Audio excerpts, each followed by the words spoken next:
فتح مبین یعنی فتح مکہ۔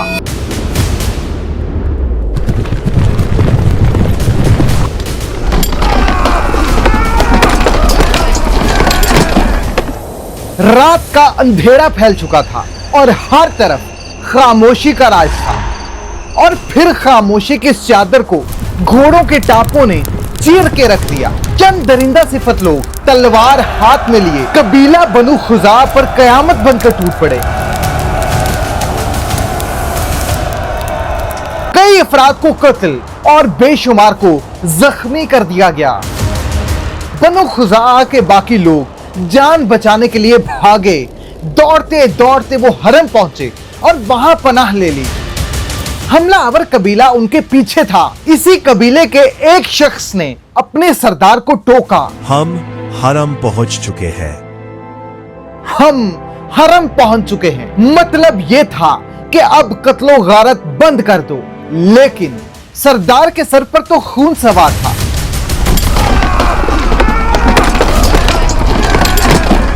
اس نے تکبر بھرے لہجے میں جواب دیا، آج کوئی الہ نہیں، اپنا بدلہ چکا لو۔ آج کوئی الہ نہیں، اپنا بدلہ چکا لو۔ رات کی تاریکی میں پیش آنے والے اس واقعے نے عرب کی تاریخ کا رخ ہمیشہ کے لیے کیسے بدل دیا؟ آخر وہ کون سا معاہدہ تھا جسے توڑ کر قریش نے خود اپنے انجام کو دعوت دی؟ حرم جیسی مقدس جگہ میں بھی خون بہانے کی جرت، آخر یہ تکبر تھا یا اندھا انتقام؟ آج کی اس ویڈیو میں ہم آپ کو بتائیں گے کہ اس چنگاری نے وہ کون سی آگ جلائی جو ایک بڑے انقلاب کا باعث بنی، اور یہ انقلاب آج ہماری زندگی پر کیسے اثر انداز ہو رہا ہے۔ میں ہوں حمزہ زید، اور آج ہم آپ کو تاریخ کے ایک ایسے واقعے سے روشناس کرائیں گے جو اسلامی تاریخ کا ایک سنہری باب ہے۔ جی ہاں، ہم فتح مبین یعنی فتح مکہ کی بات کر رہے ہیں۔ اب ہم آپ کو سن 6 ہجری میں لے کر چلتے ہیں۔ اس سال صلح حدیبیہ ہوا، ایسا معاہدہ جس نے دشمنی کو خاموش کر دیا اور قبائل کو اختیار دے دیا کہ جس کا چاہے ساتھ دیں۔ بنو خزاعہ نے رسول اللہ صلی اللہ علیہ وآلہ وسلم کا دامن تھاما اور بنو بکر قریش کے سائے تلے آ گئے۔ بظاہر سب کچھ ٹھیک تھا، مگر دلوں کی آگ بجھی نہیں تھی۔ اور پھر ایک رات بنو بکر نے بنو خزاعہ پر حملہ کر دیا۔ امن کے نام نہاد دعوے دار قریش بیک ڈور سے بنو بکر کو مکمل سپورٹ کر رہے تھے۔ یہ صرف حملہ نہیں تھا، یہ کھلم کھلا وعدہ شکنی تھی، ایسے خلاف ورزی کہ جس پر عرب کی روایتیں بھی شرما جائیں۔ مظلوم قبیلے کا عمر بن سالم فوراً مدینے پہنچا اور دربار رسالت صلی اللہ علیہ وآلہ وسلم میں پیش ہو کر بڑے دردناک انداز میں اپنی فریاد آپ صلی اللہ علیہ وآلہ وسلم کے سامنے رکھی۔ بس پھر کیا تھا، منظر بدل گیا۔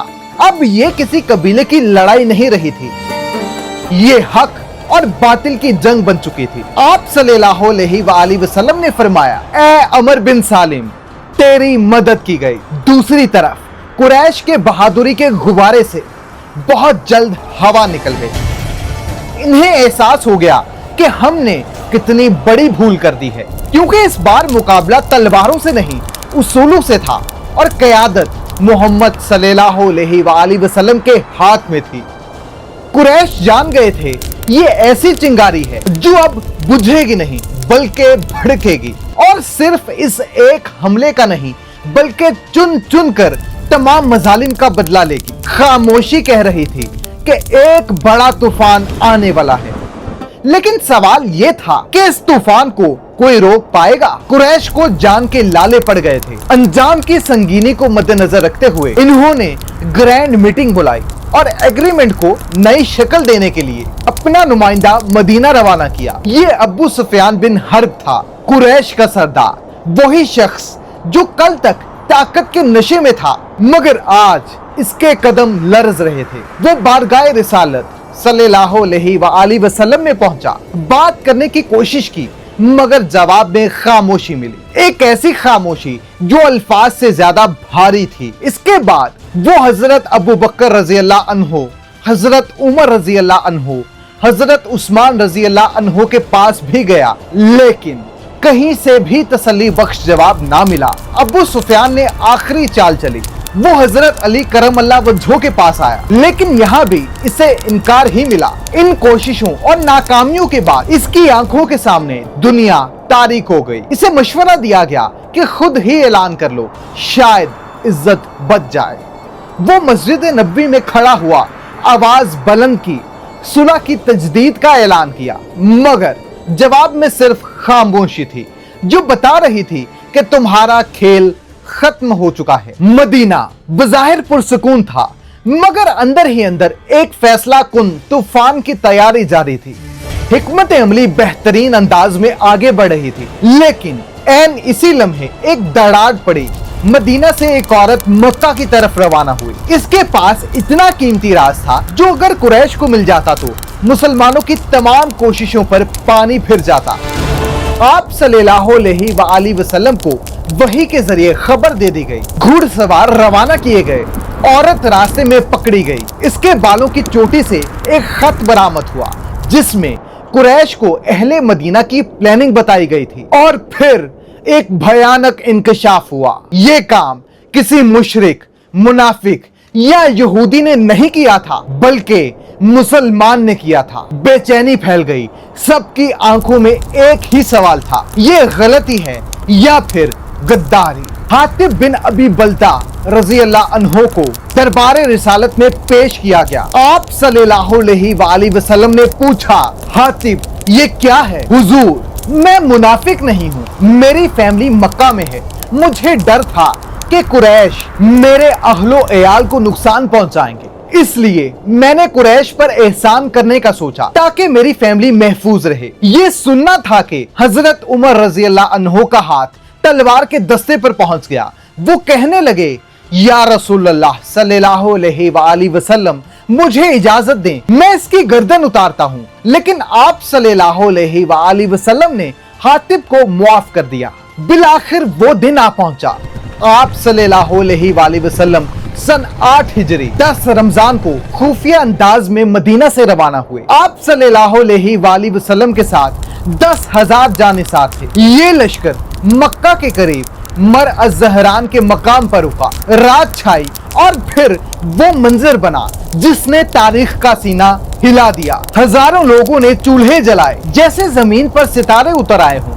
इसी लम्हे अबू सुफियान खबर की तलाश में निकला और अचानक अब्बास रजी अल्लाह अन्हो बिन अब्दुल मुत्तलिब से जा टकराया। हजरत अब्बास रजी अल्लाह अन्हो ने इसे पनाह दी और लश्कर के बीच ले आए। अबू सुफियान की आंखें फटी की फटी रह गईं। जहां नजर जाती इसे डिसिप्लिन, पावर, शौके शहादत और ईमान की चमक दिखाई देती। हर कबीला, हर झंडा एक तरतीब में नाकाबिले शिकस्त दीवार की तरह अबू सुफियान देखता रहा, कांपता रहा और समझता गया कि अब मुकाबला मुमकिन नहीं। आखिरकार इसने हक को मान लिया और जब वापस मक्का पहुंचा तो इसकी आवाज में वो गुरूर नहीं था, बल्कि एक हौलनाक हकीकत थी। इसने चीख कर कहा, लोगो, मोहम्मद ऐसा लश्कर लेकर आ रहे हैं जिसका मुकाबला तुम नहीं कर सकते। ये ऐलान नहीं था, ये एक अहद का खात्मा था। मक्का में मौजूद हर जालिम और मुशरिक खौफजदा था। सबको एक एक करके अपने तमाम मुजालिम याद आ रहे थे। किसी कातिल ने जुनैरा के जिस्म को 2 टुकड़े कर दिया था। किसी जालिम ने बिलाल हबशी को तपती रेत पर लटकाकर इसके सीने पर भारी पत्थर रख दिया था।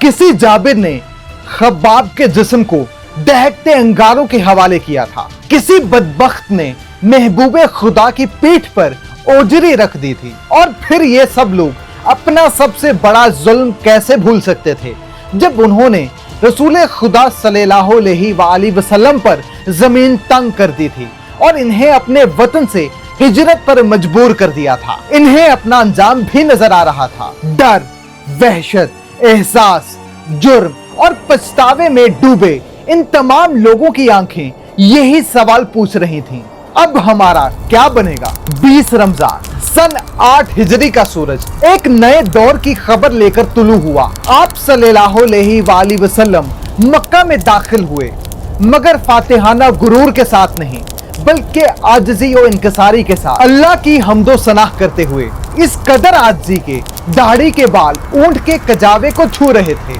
ये मंजर बता रहा था कि ये फतह तलवार की नहीं, रब की मदद की है। ऐलान हुआ, जो काबा में दाखिल हो जाए उसे अमान है, जो अबू सुफियान के घर में पनाह ले वो महफूज है, जो अपने घर का दरवाजा बंद करके बैठ जाए वो अमन में है। आप सल्लल्लाहु अलैहि वसल्लम सीधे काबा की तरफ बढ़े, दरवाजा खोला गया और फिर वो लम्हा आया जिसने सदियों की तारीकी को चीर दिया। आप सल्लल्लाहु अलैहि वसल्लम फरमाते हैं, हक आ गया और बातिल मिट गया। बातिल जाने वाली चीज है। आपकी ठोकर से बुत मुंह के बल गिरते जाते। ये सिर्फ पत्थरों का गिरना नहीं था, ये एक निजाम का खात्मा था। फिर कुरैश जमा हुए, वही लोग जो कल तक दुश्मनी की आग में झुलस रहे थे, आज सर झुकाए खड़े थे, सांसें रुकी हुई, नजरें झुकी हुई। आप सल्लल्लाहु अलैहि वसल्लम ने पूछा, तुम्हारा क्या ख्याल है, मैं तुम्हारे साथ क्या सलूक करूंगा? लरजती आवाजों में जवाब आया, आप करीम भाई हैं, करीम भाई के बेटे हैं। और फिर वो जुमला गूंजा जो इंसानी तारीख में ऐसे तनाजुर में जो सिर्फ एक बार ही रकम हुआ। आप सल्लल्लाहु अलैहि वसल्लम ने फरमाया, आज तुम पर कोई सरजनिश नहीं, जाओ तुम सब आजाद हो।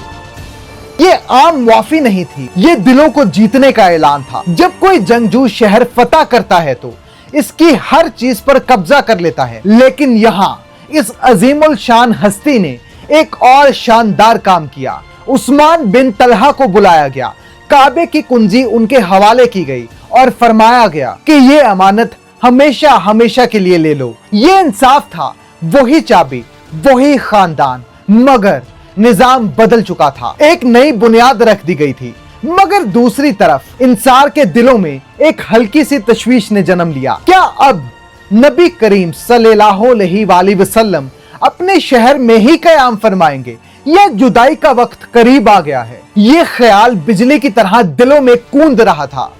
मगर जब ये बात आप सल्लल्लाहु अलैहि वसल्लम तक पहुंची तो आप सल्लल्लाहु अलैहि वसल्लम ने फरमाया, मेरी जिंदगी तुम्हारे साथ और मेरी मौत भी तुम्हारे साथ। दोस्तों, मक्का फतह तो हो गया, मगर असल कहानी इसके बाद शुरू हुई।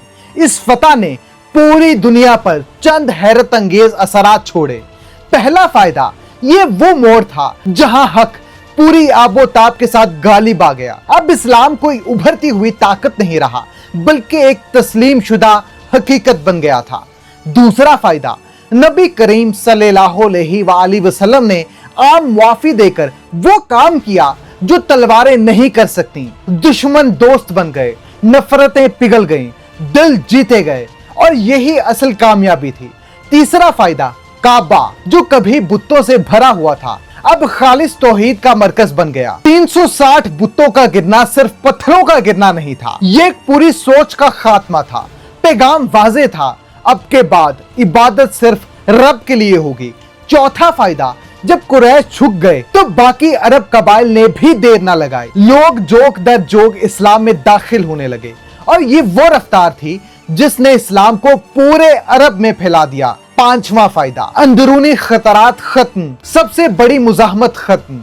आप सल्लल्लाहु अलैहि वसल्लम की क़यादत में एक मजबूत मुस्तहकम इस्लामी रियासत कायम हो गई जो आगे बढ़ने के लिए तैयार थी। फतह मक्का एक शहर फतह करना नहीं था, ये ऐसी बुनियाद बन गई जिसके बारे में आप सल्लल्लाहु अलैहि वसल्लम ने फरमाया था, ये दीन हर उस जगह तक पहुंच कर रहेगा जहां दिन और रात का चक्कर चलता है, और अल्लाह कोई कच्चा पक्का घर ऐसा नहीं छोड़ेगा जहां इस दीन को दाखिल ना कर दे। ये दरअसल ऐलान था कि इस्लाम किसी एक खित्ते तक महदूद नहीं रहेगा, बल्कि वक्त के साथ दुनिया के हर कोने तक अपनी रोशनी फैलाएगा।